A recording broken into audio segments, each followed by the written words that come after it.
Hi everyone and welcome to need now, आपकी अपनी NCR की डेस्टिनेशन।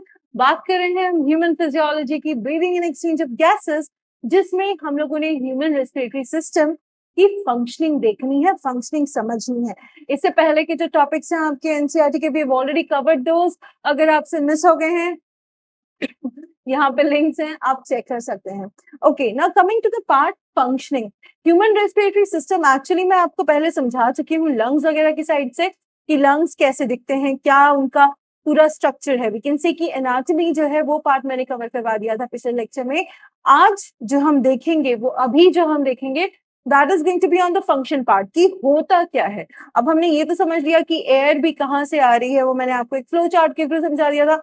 इफ आपसे वो लेक्चर मिस हो गया है, मैं लिंक दे रही हूँ, आप प्लीज चेक कर लीजिए, बिकॉज वो लेक्चर अगर आप पहले देखेंगे then this lecture is going to be really helpful, क्योंकि कहीं ना कहीं ये लेक्चर पूरी एनाटॉमी जो हमने समझी है उसके फिजियोलॉजी समझाएगा। ऑल्सो सब्सक्राइब करना जरूरी है and press the bell icon. तो ये लास्ट टाइम मैंने आप लोगों को डायग्राम के थ्रू एक्सप्लेन करवा दिया था कि क्या कौन सा पार्ट है, कैसे है, प्लूरल मेम्ब्रेन्स क्या है, प्लूरल फ्लूइड का फंक्शन, जो मतलब बेसिक सी चीज है आपके लंग्स में, वो हम लोगों ने कहीं ना कहीं देख ली थी। ठीक है, now coming back to this diagram. अगर आप इसमें डायग्राम के साथ दो चीजें देखो, हमने ये कहा था कि नॉस्ट्रल्स जो है आपके, ठीक है, नॉस्ट्रल से आपकी एयर आएगी, राइट, एंड वो आगे ट्रेवल करेगी।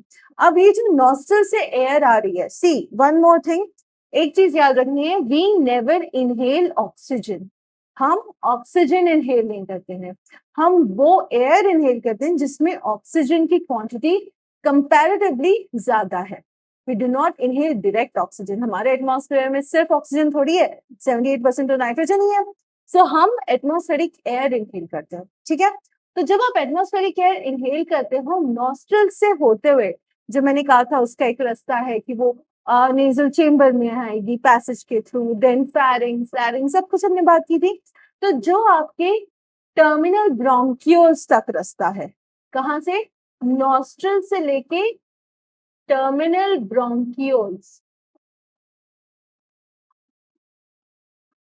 ठीक है, इस पार्ट को, इस रास्ते को हम कहेंगे आपका एक बहुत typical name, which is your conducting part.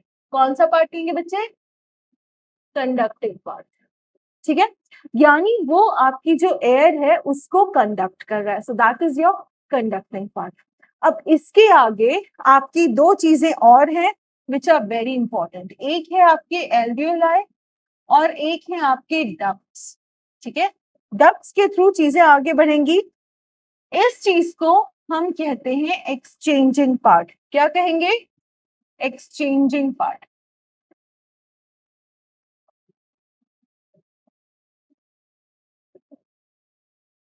जो आपका कंडक्टिंग पार्ट है उसका फंक्शन सिर्फ है कंडक्ट करना, एक चीज को दूसरी जगह से लेके जाना। एक्सचेंज पार्ट में क्या होगा, एक्सचेंज पार्ट में चीजें हम एक्सचेंज ही करेंगे।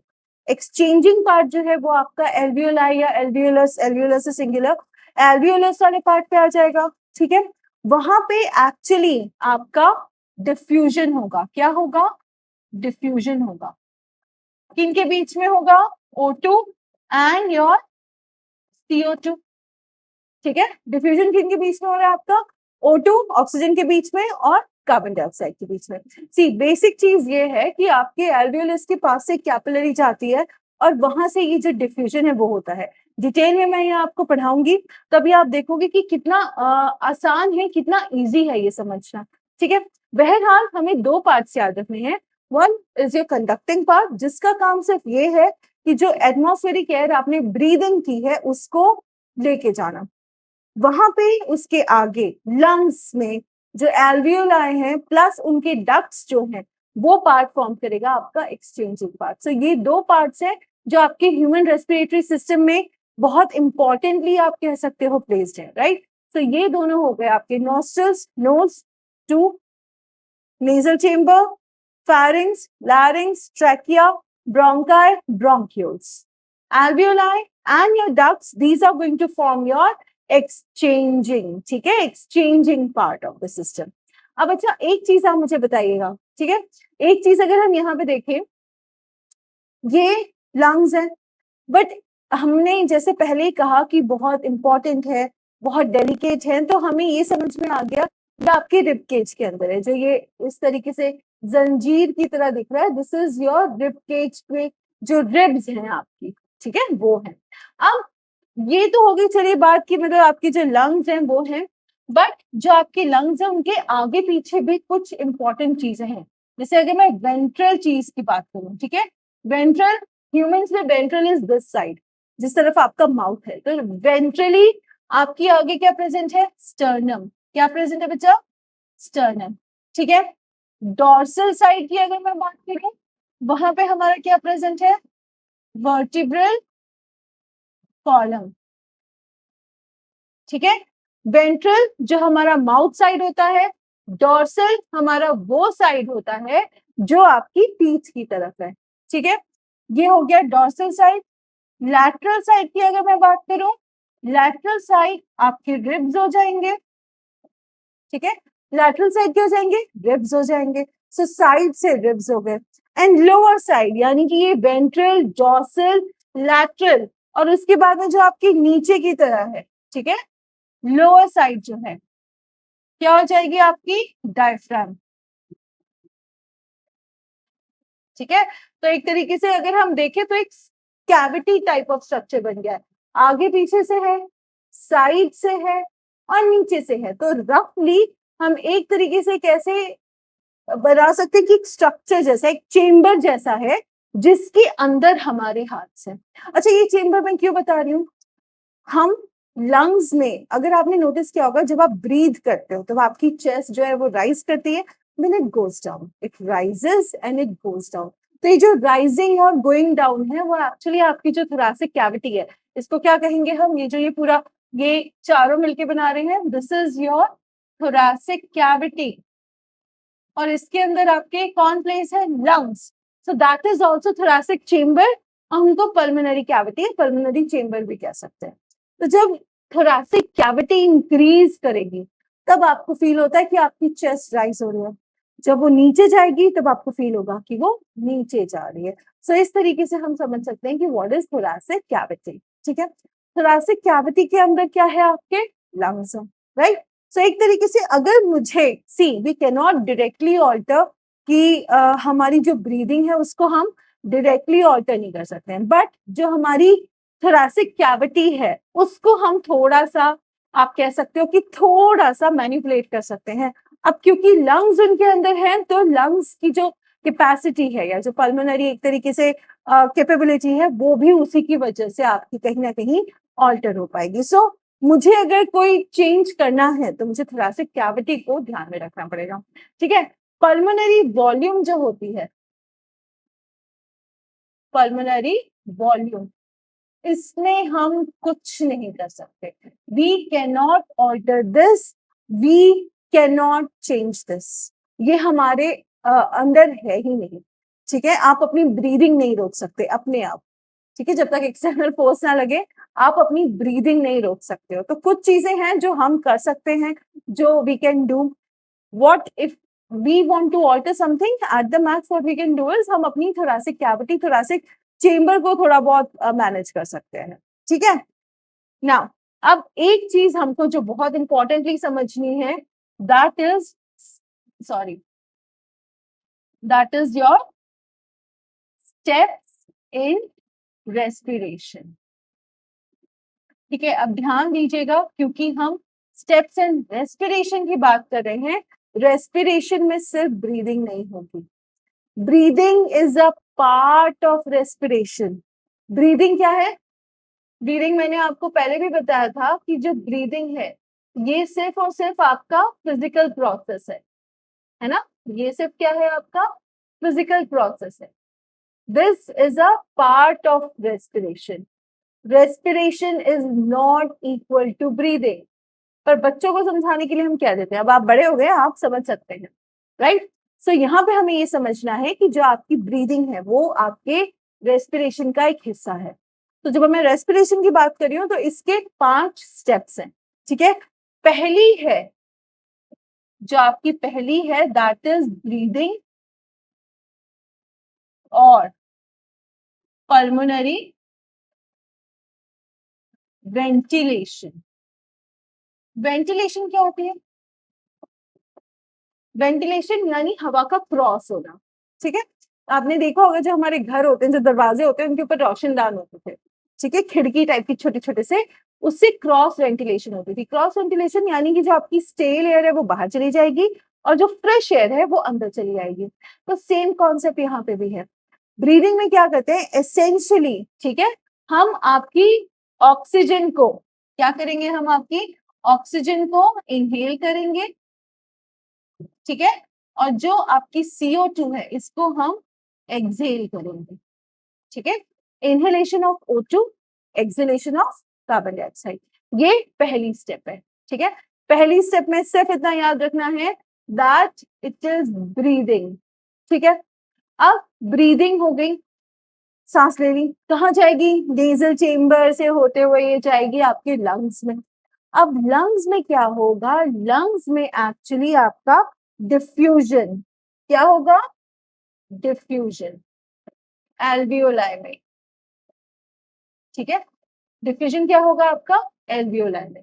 अब यहाँ पे एल्वियोलाई में जब डिफ्यूजन होगा तो ब्लड से कार्बन डाइऑक्साइड पिकअप की जाएगी। ठीक है, सप्लाई किसकी होगी, O2 की। ठीक है, तो ये एक्सचेंज हो रहा है, अगेन डिफ्यूजन हो रहा है, higher concentration lower concentration, lower concentration to वहां पे जो आपकी हायर कॉन्सेंट्रेशन से आएगी। ठीक है, तो second point is, third point से पहले वाला जो है आपका डिफ्यूजन। ठीक है, नाउ थर्ड पॉइंट में क्या है, थर्ड पॉइंट में आप देखोगे कि हो रहा है transport of gases, transport of gases. ठीक है, ट्रांसपोर्ट ऑफ गैसेस में क्या होगा, इसमें दो रास्ते बनेंगे। O2 जो है आपके ब्लड के साथ बाइंड होके कहाँ जाएगी, टिश्यूज में। ठीक है, ये एक अलग रास्ता निकल गया। CO2 जो एल्वियोलाई में आई थी वो आपकी कहाँ जाएगी, नॉस्ट्रल्स की तरफ। क्यों, एक्सहेलेशन के लिए। ठीक है, तो ट्रांसपोर्ट ऑफ गैसेस में क्या हो रहा है कि जो आपकी CO2 है वो नॉस्ट्रल्स की तरफ जा रही है और जो आपकी O2 यानी कि जो ऑक्सीजन है वो ब्लड के साथ बाइंड होकर आपके टिश्यूज में जा रही है। हालांकि transport of gases is brought about by blood only. ठीक है, transport of gases is brought about by blood. ठीक है, अब नेक्स्ट क्या हो रहा है, नेक्स्ट जो है आपका फोर्थ स्टेप। ठीक है, फोर्थ स्टेप में क्या होगा, आपकी डिफ्यूजन अगेन जो बात करी जा रही है। ठीक है, लेकिन अभी कहाँ होगी, टिश्यूज पे, ब्लड पहुंचा टिश्यूज के पास। ठीक है, तो O2 क्या करेगा, O2 तो आपके सेल में चली जाएगी और सेल में जो आपकी CO2 प्रोड्यूस हुई थी वो ब्लड के पास आ जाएगी। ठीक है, again exchange of gases, again exchange of gases. ठीक है, इससे क्या होगा कि जो भी आपका आप ये कह सकते हो कि डिलीवरी वाली चीज थी O2 वो ब्लड ने टिश्यूज को दे दी एंड अब टिश्यूज से जो O2 मिली थी वो आपने ले ली। फिफ्थ स्टेप क्या होगी, फिफ्थ स्टेप है आपकी यूटिलाइजेशन। ठीक है, यूटिलाइजेशन ऑफ O2 जिसको हम सेल्यूलर रेस्पिरेशन कहते हैं। ठीक है, सेल्यूलर रेस्पिरेशन। जब हम बात करें स्टेप्स इन रेस्पिरेशन की तो हम वहां तक बात करेंगे कि जो आपका ग्लूकोज का ब्रेकडाउन है वो होगा। अब जैसे ही सेल्यूलर रेस्पिरेशन की बात आ गई तो ग्लूकोज को हमने ब्रेक डाउन किया, बेसिकली ग्लूकोज के ऊपर ऑक्सीजन एक्ट करेगी, आपको CO2 मिल जाएगा, फिर वही जो स्टेप्स थी वो स्टार्ट हो जाएंगी। फिर वहां से ब्रीदिंग होगी, ब्लड ऑक्सीजन लेके आएगा, फिर यहाँ पे CO2 जो है वो पिकअप करके लेके चला जाएगा, तब तक और कार्बन डाइऑक्साइड बन जाएगी। तो एक साइकिल की तरह ये जो आपकी स्टेप्स हैं दे विल कंटिन्यू, जो साइकिल की तरह आपकी एक करके स्टेप्स चलती जा रही हैं वो एक के बाद एक सक्सेशन में चलती जा रही है। स्टार्ट जो हम ये मानते हैं, हम ये ब्रीदिंग की ही मानते हैं, ताकि हमारे लिए कहीं ना कहीं समझ ना आए इसी को। ठीक है, तो अगर आज हम वीडियो में देखें, आज हमने क्या देखा, हमें ये तो पता था रास्ता क्या है, अब हमें पता है कि जो आपके नॉस्ट्रल्स है, नॉस्ट्रल से लेके आपके ट्रेकिया, ब्रोंकियल्स तक के रास्ते को हम क्या कहेंगे, कंडक्टिंग पार्ट। एक्सचेंज पार्ट कौन सा होगा आपका, alveoli and your ducts, these are your exchanging part. ठीक है, उसके अलावा हमने देखा कि जो आपका थोरैसिक चेम्बर है या आपकी जो थोरैसिक कैविटी है वो किससे बनी हुई है, वो आपकी बनी हुई है पीछे बैक साइड पे वर्टिब्रल कॉलम, आगे स्टर्नम जो यहाँ फील होती है, ठीक है, नीचे डायफ्राम डोम शेप, ठीक है, और साइड में लैटरली जो हम कहेंगे वो है आपकी रिब्स। हम पल्मोनरी वॉल्यूम को सीधा ऑल्टर नहीं कर सकते, बट हाँ थोरैसिक कैविटी को थोड़ा बहुत हम मैनिपुलेट कर सकते हैं, जिसकी वजह से आपकी अल्टीमेटली जो पल्मोनरी कैपेसिटी है वो हो जाए। जैसे ब्रीदिंग बहुत ज्यादा करो, जो डीप ब्रीदिंग कहते हैं लोग कि डीप ब्रीदिंग करो, है ना, तो उसमें कहीं ना कहीं उसका रोल है। लास्ट चीज जो हमने देखी स्टेप्स इन रेस्पिरेशन, उसमें हमने बहुत सारे स्टेप्स देखे और वहां तक देखे जहां तक सेल्यूलर रेस्पिरेशन हो रहा है। ठीक है, सिर्फ ब्रीदिंग लेके नहीं छोड़ सकते हो आप, आपको इतना याद रखना है कि आपको सेल्यूलर रेस्पिरेशन तक बात करनी होगी। ठीक है, so this is for today's video. Next video जब हम मिलेंगे तब हम कुछ और चीजें देखेंगे आपके ह्यूमन सर्कुलेटरी सिस्टम से related. Till then make sure कि आप जो लंग्स हैं उनका डायग्राम अच्छे से याद कर लें, लेबल्स अच्छे से याद कर लें, बिकॉज सी लेबलिंग जितनी अच्छी याद होती है उतना ज्यादा अच्छा कहीं ना कहीं आप मान के चलिए कि क्वेश्चंस आंसर कर पाते हो। लेबलिंग, डायग्राम, पिक्टोरियल चीजें ज्यादा याद रह जाती है। ठीक है, तो इसीलिए डायग्राम्स के थ्रू स्टडी करना स्टार्ट करिए, they are going to be very very helpful. ठीक है, अब अगेन लाइक ऐसे कि इतने पोर्शन को एटलीस्ट एक बार पढ़ लीजिएगा, कंप्लीटली एंटायरली एनसीईआरटी है। ठीक है, हाँ एक दो पॉइंट्स है वो मैं आपको बता देती हूँ कि ये, हालांकि वो पॉइंट्स भी आपने अपनी छोटी क्लासेस में 9th 10th में कभी ना कभी पढ़े थे, मैं सिर्फ रिमाइंड करवा देती हूँ। ठीक है, तो इतना make sure you read well, इस पे कुछ क्वेश्चन सॉल्व करके देखिए, अपने आप से क्वेश्चन बना के देखिए ना कितना कर पाते हैं, कितना समझ में आया आपको। कोई प्रॉब्लम है तो प्लीज कमेंट करके मुझे बताइए, ताकि मैं आपकी प्रॉब्लम्स और ज्यादा इजी कर सकूं। ठीक है, my only motto in teaching is simplify learning।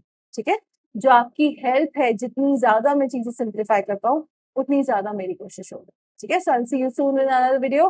तब तक रिवाइज करें, रीड करें, क्वेश्चन सॉल्व करें, कमेंट करें अगर कोई भी दिक्कत आती है, but make sure you subscribe and press the bell icon. I will see you soon. Video अच्छा हो लगा हो तो लाइक जरूर करें, शेयर करें, अपने फ्रेंड्स को बताइए, सो दैट कम्युनिटी जितनी बढ़ेगी उतना ज्यादा हम लोग इसको और ज्यादा इंटरेक्टिव बना पाएंगे। ठीक है, चलिए टेक केयर, थैंक यू।